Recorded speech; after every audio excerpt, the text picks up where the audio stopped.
Assalamualaikum warahmatullahi wabarakatuh. Perkenalkan, nama saya Gifira Nuraudah dengan NIM 204231771. Saya mahasiswa pendidikan guru madrasah ibtidaiyah di kelas 6F.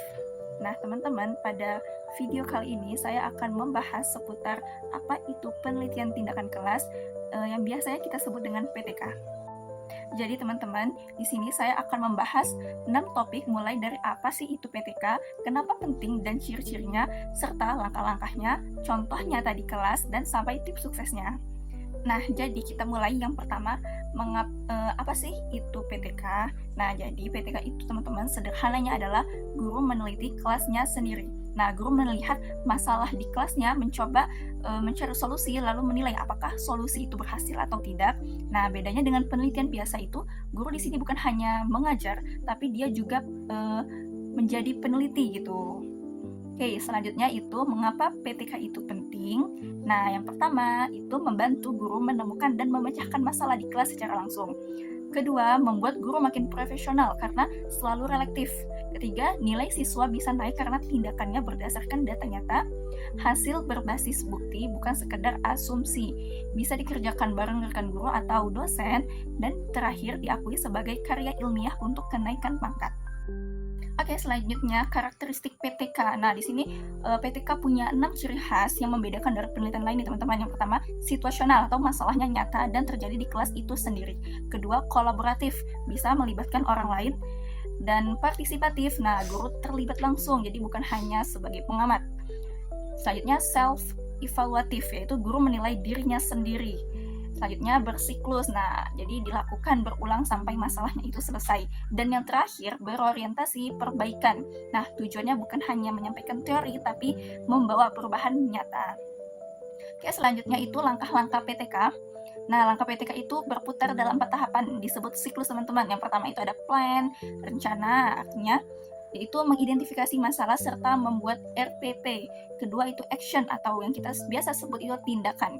Nah, ini berarti laksanakan pembelajarannya. Yang ketiga observe, yaitu observasi. Nah, amati dan kumpulkan atau mengumpulkan data. Yang keempat itu refleksi ya teman-teman. Nah, ini berarti kita mengevaluasi hasilnya. Nah, kalau belum berhasil nih berarti siklus diulang lagi teman-teman sampai tercapai. Nah, berarti kayak misalnya mungkin kayak ada siklus 1, terus kalau belum tercapai itu lanjut ke siklus 2. Slide selanjutnya itu ada fase perencanaan. Oke, fase perencanaan. Jadi kita perencanaan guru itu harus mencari tahu dulu apa sih masalahnya, apakah nilai siswa ini rendah atau siswanya tidak aktif. Nah, setelah itu tahu apa masalahnya kita cari penyebab.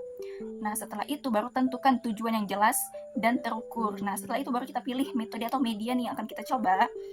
Setelah itu kita membuat RPP yang detail.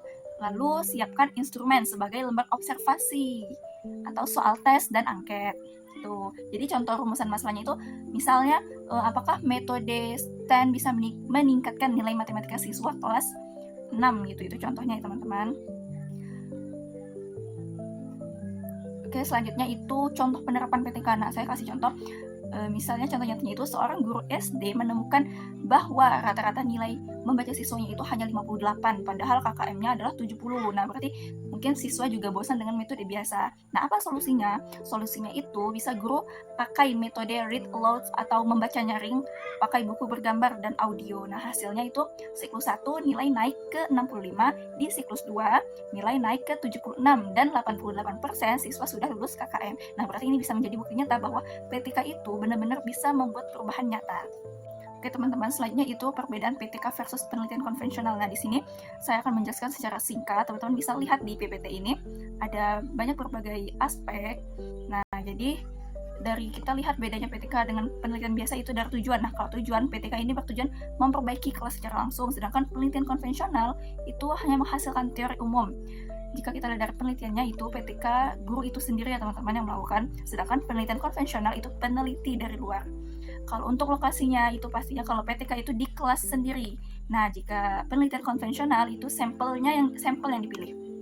Untuk waktunya PTK itu lebih singkat, sedangkan penelitian konvensional bisa sangat panjang. Nah, jadi intinya PTK ini lebih praktis teman-teman dan langsung berdampak gitu. Oke, kita lanjut.